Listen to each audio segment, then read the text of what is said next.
Hello and welcome to another edition of the Ag+Bio+Science podcast. I'm Gerry Dick. This is a podcast where we really look at the convergence of food, science, and technology and the impact on Indiana. Dramatic impact now, but also the potential for even more impact in the future. And we're very pleased on this edition to have as our guest Mitch Frazier. Mitch is the CEO at Reynolds Farm Equipment. And Mitch, welcome. Yeah, thanks so much, Gerry. Good to see you again. Good to see you. We go back a few years. Just a couple. In various capacities. And why don't you start, Mitch, because you're an Indiana guy, right? I am. You grew up in Tipton here. County. Give us a little bit about your background. Yeah, sure. So I Indiana born and bred, had a great experience growing up in rural Tipton County, and truly never thought the Ag+Bio+Sciences would be where I ended up. Joined the Army, spent 5 years on active duty, and then worked for the Army as a civilian, spent time in Iraq, spent time down in New Orleans as a civilian for Hurricane Katrina, and came home, and my wife said, hey, it's great that you're out safe in the world, but it'd be cool if you stayed home. And through a connection with a connection, came back here and have really loved Indiana. My wife and I moved back in 2006 to work with Governor Daniels, which you and I first connected then, and then spent time in tech, and now at Reynolds Farm Equipment. Yeah, well, let's talk a little bit more about that because in the Daniels administration, you were very involved in a key player at the Indiana Economic Development Corporation, IEDC, where you really got a look at, and it was a time in history, I think, in Indiana where things were changing. That's right. In the economy, and there was a lot of the creation of the IEDC, all of those kinds of things taking place. Tremendous time for Indiana, and really a great opportunity to understand the complexity and the strength of the Indiana economy.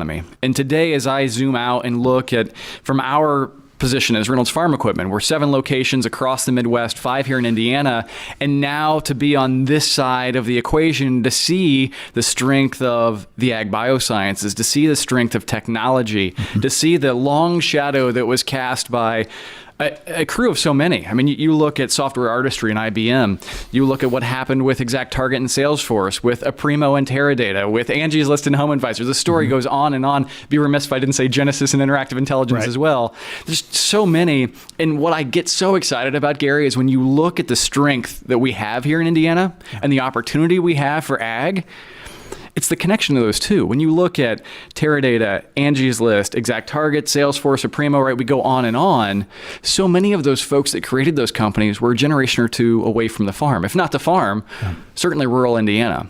And I think we have a huge opportunity, and kudos to you and to your team for what you do to celebrate those, is connecting those two economies through the people is a huge opportunity.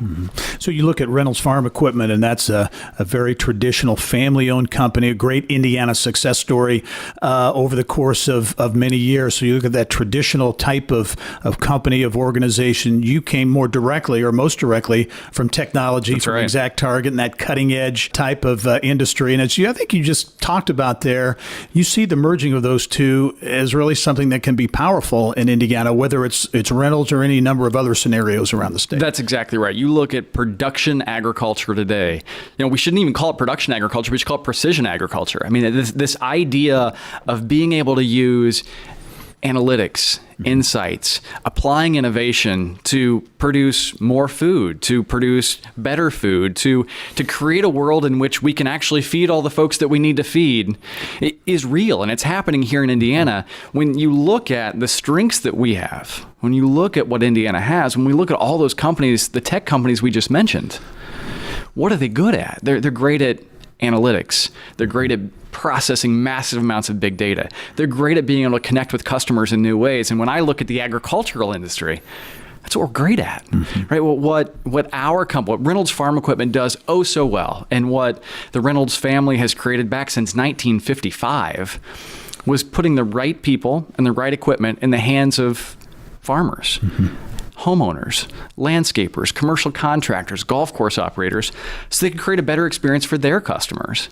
And that is what technology does. And the world in which these two places can collide is a place that I love the opportunity to serve in. So give us some examples, if you could, Mitch, of how things have changed, maybe specifically at Reynolds. Well, before we get into that, sure, you have some big news. Big news, and you're gonna share it with us this morning, right? And I mentioned Reynolds Farm Equipment. What a great company, a great organization, great family that has grown that business and getting some well-deserved recognition. The team at Reynolds Farm Equipment deserves a tremendous amount of recognition. So really excited to announce that Reynolds Farm Equipment has been named the 2018 North American Dealer of the Year. The first time an Indiana headquartered equipment dealer has ever been that recipient, and the first time in our 63-year history that we've done it. And what I get so proud of is we have 250 folks that I have the opportunity to work with each and every day, 7 locations across the Midwest, 5 here in Indiana, and they're all wildly passionate about serving our customer. And what I think is exciting to me, seeing as a family-owned company since 1955 here in Indiana, to be able to evolve, to be able to continue to be one step ahead, to predict that next thing that a customer needs, that's what great companies do. And I am absolutely elated that once again, our team at Reynolds Farm Equipment has another recognition, great third-party validation of the work that our team is doing to serve our customers. This North American Dealer of the Year opportunity, this award, is just one in a series of several lately. So we were just named a top workplace in Indiana by the Indianapolis Star, which is phenomenal, first time ever. And we're coming off 2 years in a row now, consecutively, where we've been one of the top performing John Deere dealers in North America as well. So just kudos to our team, but also huge thank you to our customers. Yeah.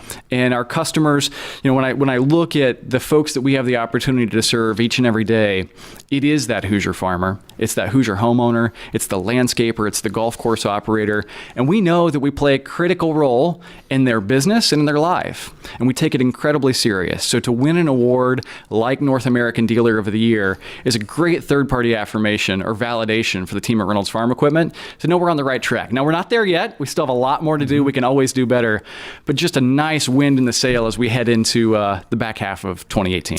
What are Mitch, some ways you're implementing, integrating technology into the company? Some of the ways you're doing that. So we look at technology.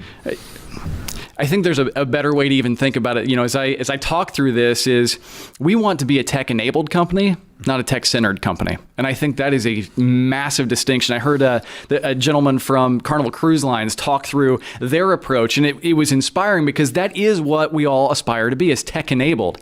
So we're looking at new ways to connect with customers through the parts, through the service they need, whether that's us going to service a piece of equipment at someone's farm, someone's house, someone's golf course, whether that's being able for them to order parts online and deliver them direct to their door so they don't have to come in. It's also about creating insights and analytics from the machines themselves to be able to predict a failure to prevent downtime. If you're a farmer heading into harvest this fall, the last thing you want is to be down in the field. If we can use the insights from those machines, the connections that are made possible through John Deere, to be able to predict those potential challenges and address them before they become issues, that's huge. And so we see lots of opportunity across our operation to be able to harness the power of technology, to connect with a customer and give them a level of service and experience they've never experienced before. As you look at the evolution of technology, the evolution of really the Ag+Bio+Sciences, agribusiness in Indiana, agriculture has always been a very important part of the economy. But do you sense, and with the creation and the work that AgriNovus is doing, and a realization, I think, is there are more announcements and news conferences from the governor that the state and various organizations are really beginning to put a bigger focus on ag in Indiana? I think we are. And what we're seeing is it's no longer just about technology. It's about how does technology apply to other industries. And that's where I get so excited and where I think we're seeing so much success in agriculture. When you zoom out and you look at Indiana as a state and as an economy, we're number 5 in corn, number 5 in soybean production. We love that. But when we look at that and you overlay what we see from Forbes, what we see from all of these national publications on our technology strength, this is the only place, I believe, in America where you have this massive strength in B2B, cloud computing, software, all of the things that we've talked about where we have that strength, and you're 15 minutes away from precision ag production. And then you have a massively supportive economy. I mean, we have Corteva here. We have all of these players that we saw in the Israel trade mission with Governor Holcomb. everybody coming together to really understand, how do we connect?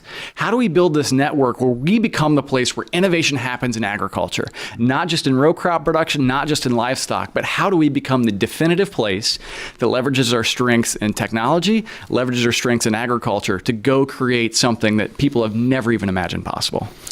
Well, I think that puts it very succinctly, Mitch, in terms of the potential that's out there, not just at Reynolds Farm Equipment, but for the state of Indiana. A lot of potential around technology, around ag and the Ag+Bio+Sciences. Thanks for being with us on this edition of the podcast. And again, congratulations, National Dealer of the Year. First time ever for an Indiana company, Reynolds Farm Equipment, getting that. So congratulations. Thanks, Gerry. Good to see you. All right. Mitch Frazier, CEO at Reynolds Farm Equipment. Mitch, again, thank you for joining us on another edition of Ag+Bio+Science, a podcast focused on really the convergence of food, science, and technology in Indiana. I'm Gerry Dick. We'll see you next time. This podcast is a product of Inside Indiana Business, hosted by Gerry Dick, produced by Libby Fritz and Joe Ullery, and was recorded on location at Launch Fishers. More people get Indiana business news from Inside Indiana Business than any other source.